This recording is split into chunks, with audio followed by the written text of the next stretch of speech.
Hey everybody, my name is Jenny and welcome to Vertical Volatility. Sorry I haven't posted in so long. I was in the mental facility. I'm not kidding. Let's put on lip gloss. Anyways, I figured since I haven't been here in such a long time, I would hit the ground running and do a Realgar Stars video. So today we've got Obsession by Klein. Take a good look at this red egg. It is quite an interesting scent. So without further ado, let's get into it. What the Realgar Stars reading system is basically an assessment of how Arsenic Mayhem of Perfume is, how much it matches with the Arsenic Mayhem brand. Arsenic Mayhem is basically a character who I look up to as God. No, it's not all that. It's basically just like my alter ego. My old channel is called Arsenic Mayhem. It's like my music and art channel, so it's basically just my brand. I know that nobody cares about that. So what I do is I do the generalized review and then the Realgar Stars portion of this video. And there's timestamps, so you can skip to whatever step you want. But within the generalized review, there are several categories. There's 4. The scent, the longevity and the sillage, the mood, and the art and symbolism. Now within the Realgar Stars part, there's the gender, the notes, the name, the bottle, and the lore. The first category, like I just said, is the scent, aka what does this smell like? Let's take a sniff. Isn't this fun? Now this is a very spicy smell and a very animalic smell. It's got civet in it, but I will read off the notes for you, okay? At the top, we have guats, vanilla, basil, bergamot, mandarin, green notes, peach, and lemon. This is according to Fragrantica, by the way. In the middle, it's spices, sandalwood, coriander, oak moss, cedar, orange blossom, jasmine, and rose. And in the base, it is amber, incense, vanilla, civet, and musk and vetiver. That's how it is with all these vintage perfumes. This one's been around since like the 80s. I don't know exactly which year off the top of my head, but it's been around for a long ass time. That's how it is with all these scents that have been around this long, is they have just a ton of notes that honestly I can smell like a majority of them. I can smell the civet, I can smell vanilla, I can smell basil, I can smell mandarin and peach, I can smell greenness a little bit. I don't really get the florals too much, but I do get incense and I do get musk. Like, so I get a lot of it, you know? So they're there for a reason. Like, it's a very complex scent is what I'm just trying to say. What I mainly get though, what I've rated the strongest in this, are the spicy notes and the incense. Those are like very intensive to me. It is lemony as well. It is quite lemony, especially in the top. Like, you get that a bit of a sour kick. It's very basil as well. Basil is very strong in this. Basil is like, ooh, like at first spray. But then I noticed, like, as this dries down, it gets quite sweet. So you get a lot of vanilla as it dries down, and weirdly, you get a lot of fruit. To me, I get a lot of fruit when this dries down, which is weird because the fruits are supposed to be a top note. It mainly just mellows out and becomes a lot more palatable. But yeah, spices, basil, incense, and civet I do get a lot. Everything else is kind of negligible. Like, I do get a little bit of sandalwood, I guess, coriander, yeah, the spice, coriander. I do get a little bit of, you know, like bergamot at the top. Like, everything else is, like, I guess, just negligible. Like, you get a little bit of it, and you notice certain things poke out randomly, you know, like you get like suddenly, oh, I just got a whiff of like rose, or I got a whiff of jasmine from this. It's like, you can't really just smell and be like, oh, I don't get jasmine, because it comes to you when you at least expect it. You know what I'm trying to say? So it takes a little bit of time to assess her. She's very complex. Now for the longevity and the sillage. If you look on Fragrantica, it says that both are pretty high. Most people say it's very long lasting and it's got a strong sillage, but I beg to differ. I'd say it's more moderate. Like, I wore this overnight. I wore it for like, I had it on me for about 8 hours, and like, cause like I go to sleep for 8 hours, and then I wake up, smell it, it's like, oh, it's not there anymore, you know? So I think this lasts anywhere between 6 to 8 hours, which is kind of moderate. Is that what Fragrantica deems as moderate? Oh, moderate is 3 to 6. So I guess it is long lasting. I don't know, like moderate to long lasting is what I would say with this. And then the sillage is kind of within the same ballpark. It's kind of moderate to far sillage is what I would say comes from this. And honestly, it depends on how long it's macerated, how long, all that, you know, that comes into account as well. But really nothing beast mode, but also nothing to be disappointed about, especially because of the price you pay for this. It's really not expensive at all. I'm an idiot. I should have had the light on this whole time. It looks so much better like this. Next up, mood. When, why, how would you wear this? This is sexy. Sexy, okay? This is one of the most carnal, desire-based scents I've ever smelled in my entire life.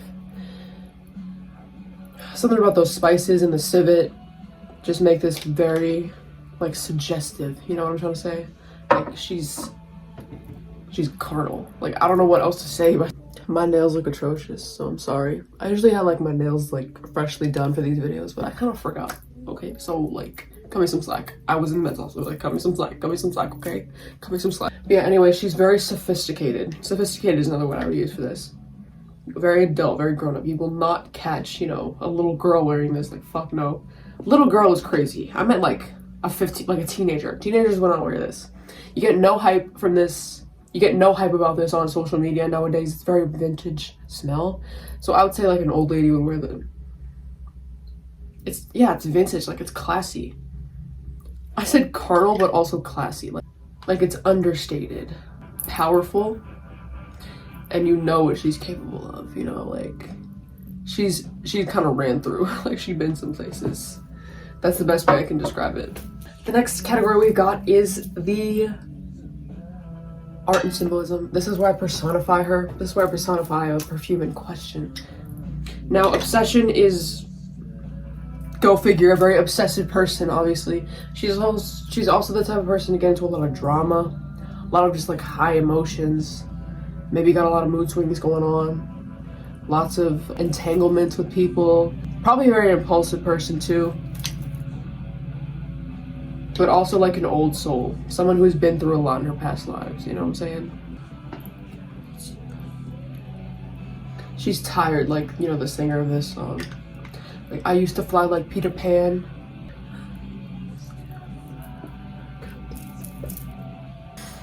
Yeah, kind of like mourning her childhood. Ooh, wait. So I'm gonna move on to the Realgar stars portion of this video. If you don't care about that, then you can click off. So the first category of Realgar stars we got is the gender. Now I've got a kind of a system of how I rate gender in perfumes. So there are certain notes that I deem as making a fragrance more feminine, which I'll have right here. And then the same with masculine notes, as well as some unisex notes. You smell this and it's like, I feel like the average nose would deem this as like pretty damn masculine. Unisex, but like ever so like a half a point masculine. You know what I'm trying to say? There are some feminine factors like the vanilla and the fruits that make this feminine. The vanilla and the fruits are feminine factors, right? Especially the dry down. Like the dry down is feminine, but at first spray it's very masculine. Mainly what makes me say that is like this earthiness that comes from oak moss, basil, and fucking like just the green notes from this. That's what sort of hits you in the face when you spray this at first. And everything else in this is pretty unisex. Like civet is unisex according to my system. Spices are unisex. Vanilla though is tricky because if it's like a gourmand vanilla, because gourmand notes is what I put in that feminine category, it would be a feminine factor, right? But if it's sort of like an herbal vanilla, that's unisex. You know what I'm trying to say? Like there's different types of vanilla. There's like baker's vanilla, there's gourmand vanilla, but there's also fucking like plant vanilla. You know what I'm trying to say? Overall, what I thought went out more was the masculine side, so I rated this at 0.85. And if you don't know, I have this sort of like gender graph, right? I'll put a picture, you might be able to understand it. Like my perfect score is a unisex but ever so slightly feminine. That would get a perfect 1. That's how the scoring works in Realgar stars, is like you get anywhere between 0 and 1. And it's like subdivided by tens, right? So I gave this a 0.85 in that category. there's 5 categories and like it'll add up to something out of 5 stars, right? That's how it fucking works.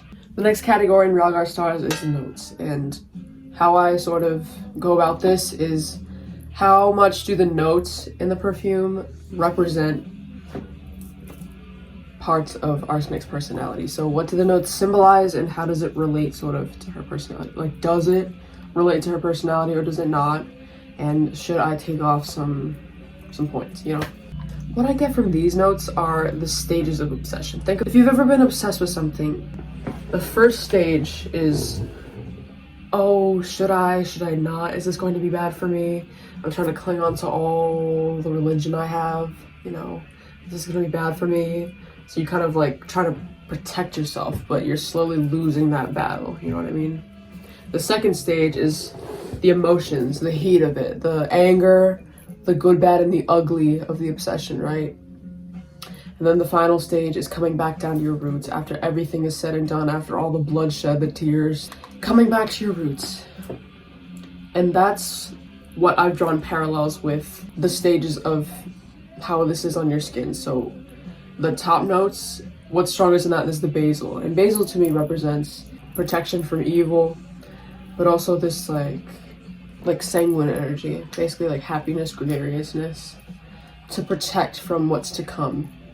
Arsenic's the red girl, so it's an opposite day sort of theme, protecting from the obsession that she is trying to escape from. Because with my whole color personality theory, obsession is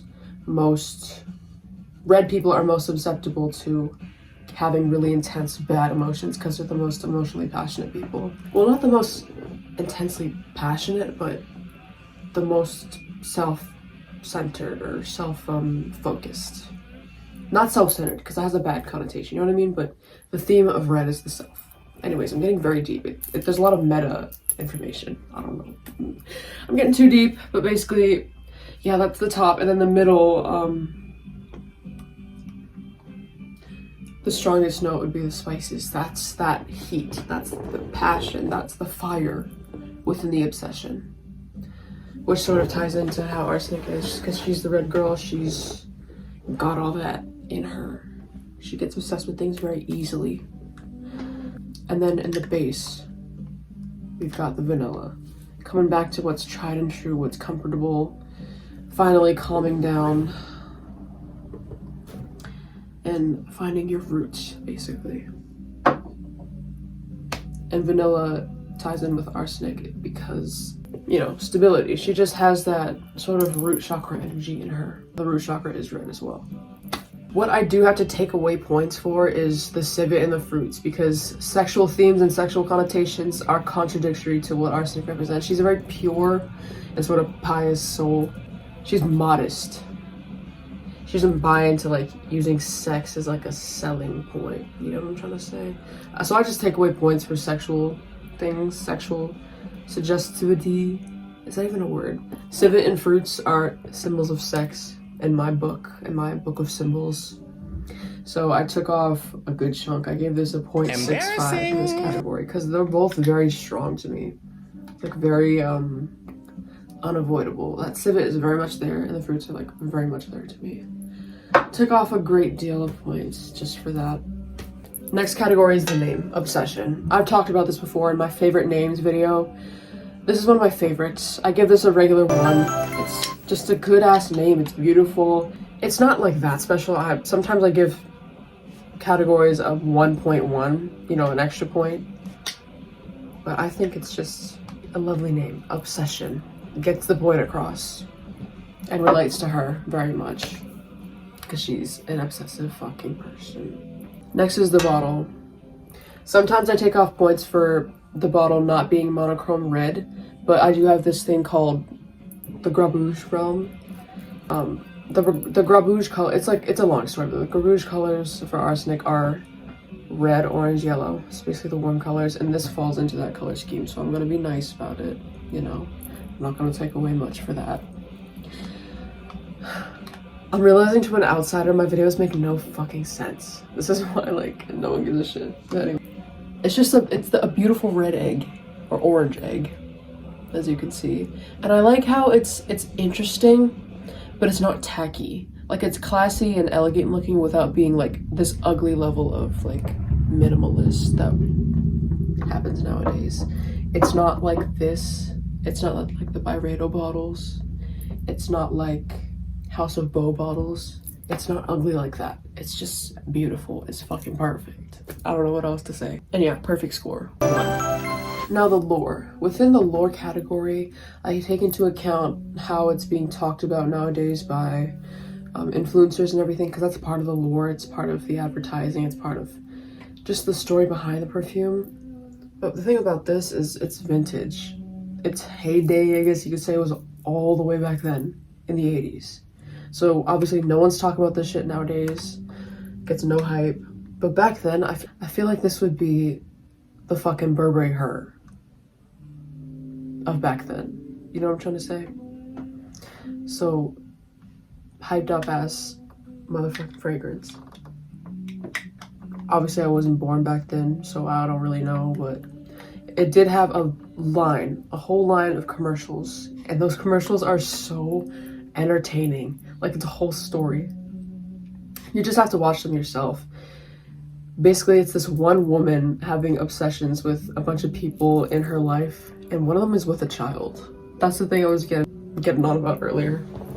The thing that would have her canceled. She loved me, and she's gone. Did I invent her?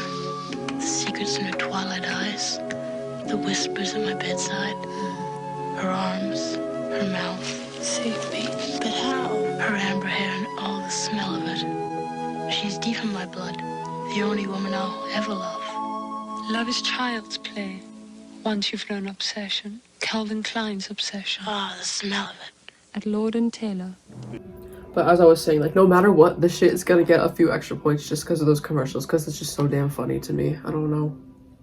With all these historical perfumes, like Poison, like Hypnotic Poison, I always want to give extra points. I want to give extra love, extra grace, extra slack in the lore category, because it's just so rich and historical. Yeah.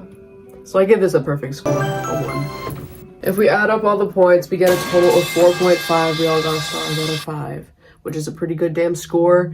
It's almost neck and neck with what I have for By the Fireplace, which is a 4.6, I believe. Yeah. Who's in the lead right now is Velvet by Commodity, which is 4.9. That's my girl. I love her. She's my signature winter scent. Roses Venise at a 4.3. Cosmic by Kylie Jenner is at a 4.65. Lactea Divina is 4.6. Just trying to give like a sense of relativity here. A lot of those scents I do have reviews up already on my channel, so if you want to see my reasonings behind those, you can. Blooming Fire is at a 4.4, so this actually scored higher than that one. Red Mineral is at a 4.7. I don't have a review of that one, I don't think. Leave comments if you would like. I love conversation. My comments are a bit dry because my channel is a little bit dry.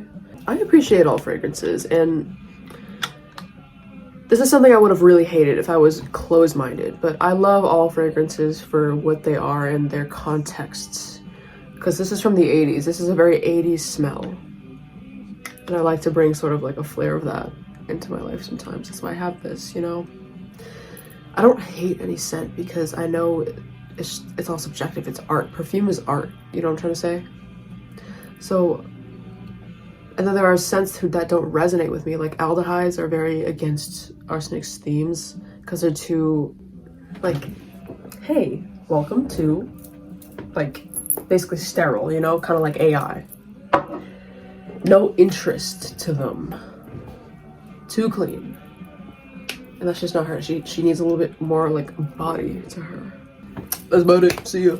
Holy shit, I forgot to say, keep being you and stay proud of yourself. And also, as artistic pieces, every fragrance's artistic significance is in the eye of the beholder, bitch. Those are my 2 catchphrases. I can't believe I don't say them anymore. I'm so bad at this. Anyways, bye.